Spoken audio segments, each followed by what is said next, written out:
Well, something really cool and exciting and unexpected, to be honest, showed up in the mail. This is the ExPutt RG. Let's talk about it.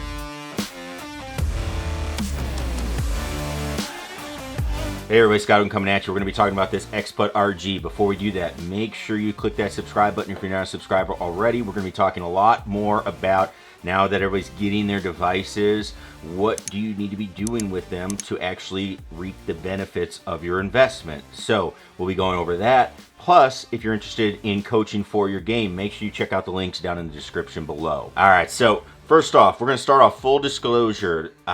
This is the ExPutt RG. Now, this was sent to me by them. So they sent me this device for free. A little background on ExPutt. I don't actually work with them. I don't have any affiliate, anything like that, okay? But a couple years ago at the PGA show, actually the same PGA show I bought my Mevo Pluses, I went there and one of my friends came over and said, hey, you have to go check out this device. It's pretty sweet.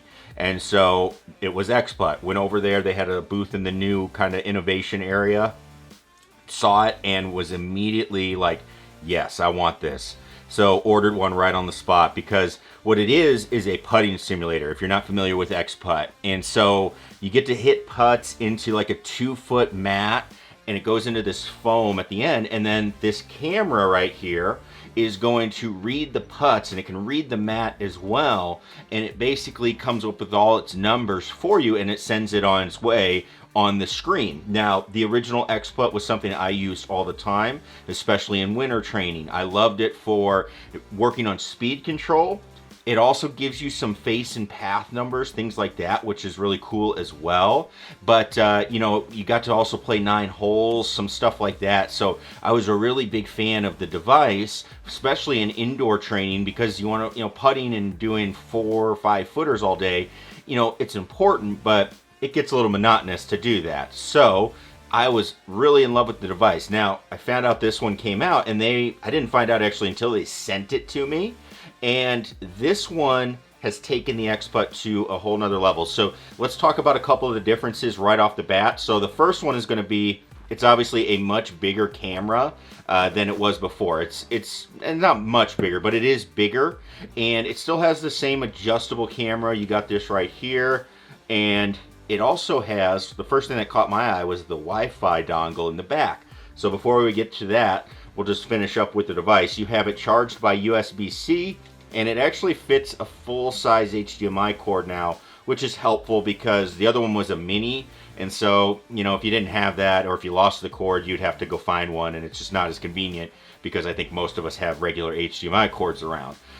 You also have a micro SD card slot, which I haven't used, but I have an idea of what it's going to be for. And I do like, with this one, they've changed the mounting system a little bit, so it actually works with just a regular tripod thread.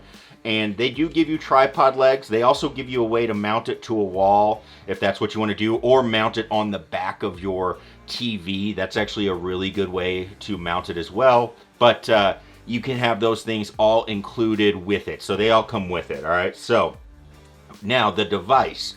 What is different about it? Well, you're going to see a whole new interface when you start up the screen. The one thing I noticed, you always had to use a remote, and there still is a remote, very similar. This remote works a lot better than the first generation remote. First generation remote was fine. It just would be a little bit, you know, you'd click it and it wouldn't move, and you'd have to keep clicking, and, you know, just a little bit, you know, annoying at times. But this one worked very well. But when you start up, one of the first things they're going to have you do is you have to connect to Wi-Fi. So you connect to your Wi-Fi at home. What that allows you to do is actually create a profile. You now are going to be able to have a profile where, hey, if I want to hit putts and store that data, you can do that on your profile. So you can make multiple profiles for people. I think that's really, really cool, because when you're in practice mode, you can hit putts and see like, all right, hey, when I'm hitting 20-foot putts, this is how I'm faring when I'm doing that length. You can keep all that data for you. You can also see all the data about the strokes and all that stuff. So that's pretty cool stuff. Now, that's what I'm guessing the SD card's going to be for, so you can actually go back and look. But again, I haven't tried that part out yet. The other thing that's really cool is they still have the 9-hole mode. You can actually go on the course though, like there are courses that you can play. You can actually go on those greens and they have what's called Explore mode. Explore mode is where you can actually move the ball and move the hole locations around the greens. Before, you just kind of had to take it as it came. When you played 9 holes, they'd give you the pins. Here you go. Now you can actually get onto these greens and kind of start hitting some different putts, different breaks, downhill, uphill, whatever you want to do. So that's actually a really cool feature. You can also randomize your practice mode for distances as well. When you're in just the regular practice mode, hitting straight putts, you can do that. You can also add slopes to those putts. You can say, hey, I want a 1 or a 2 degree slope.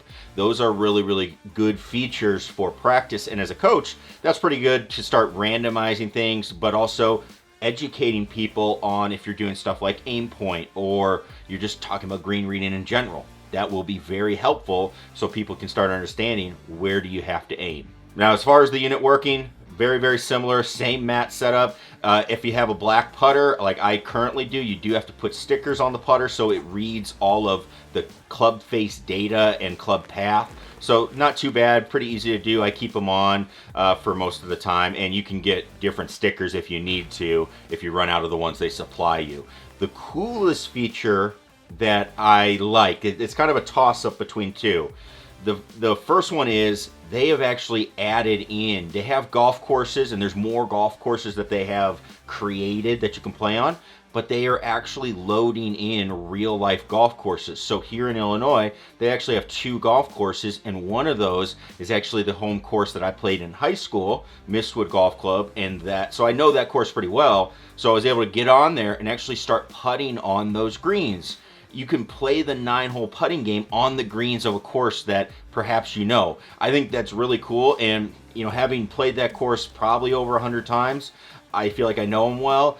I think they did a pretty darn good job from what I can tell on getting the greens where they look like what they are. And I'm sure they use some of the LiDAR stuff you see in other simulation softwares, but they did a really, really good job with that, and I'm imagining they're going to be upgrading and adding a lot more courses as they go. Currently, they have about 70 in the US, and then they have some worldwide ones as well. The other feature that they have is online play. You can actually jump into a room just like you do on any video game, and you can actually play online with up to 4 players and have a little bit of a match. I think that's pretty cool as well, because you know, sometimes it's about putting is just doing it a lot, and it can be a little repetitive, but if you're able to get out there and play and try this out and see how you can score against other people, make some friends, do things like that, you know, that's really cool if you ask me. So I thought that was a really cool feature, a little bonus feature that is going to just help make people want to putt more. If people want to putt more, that's going to be a really good thing. Now, there is one feature that I was not able to try yet. It's being worked on is what I was told, and they are going to have an app where you can actually connect to just via basically like Bluetooth, and you're going to be able to connect, and so you would actually see your putts on your phone. So you wouldn't actually need to connect to like a TV via a cable. That's actually really cool because it makes this device very portable, and it also gives you a lot more options where you can put it. Now, again, not ready with that yet, so I wasn't able to test it, but something that will be really cool. I do believe they're not going to have all the features that you would see normally. I'm guessing like the online modes and stuff are going to be not available, but we'll see how that goes as it unfolds. But really cool device. They made a device that I already used a lot better. This device, $469 here in the US, so it's a really cool one. Something that if you're looking for something to putt, you don't have a lot of room, you're looking for something that lets you work on longer putts, lets you work on slopes, things like that, it is a great device to work on that stuff and get a feel. Nothing's ever going to replace going out and actually putting on the real golf course, but this thing does a really good job for being an indoor putting simulator. So definitely something worth checking out. So that's the ExPutt RG. If you have questions about it, please let me know. And as always, leave a comment down below. If you like this video, hit that thumbs up button and consider subscribing if you're not a subscriber already. We'll catch you in the next video. Peace.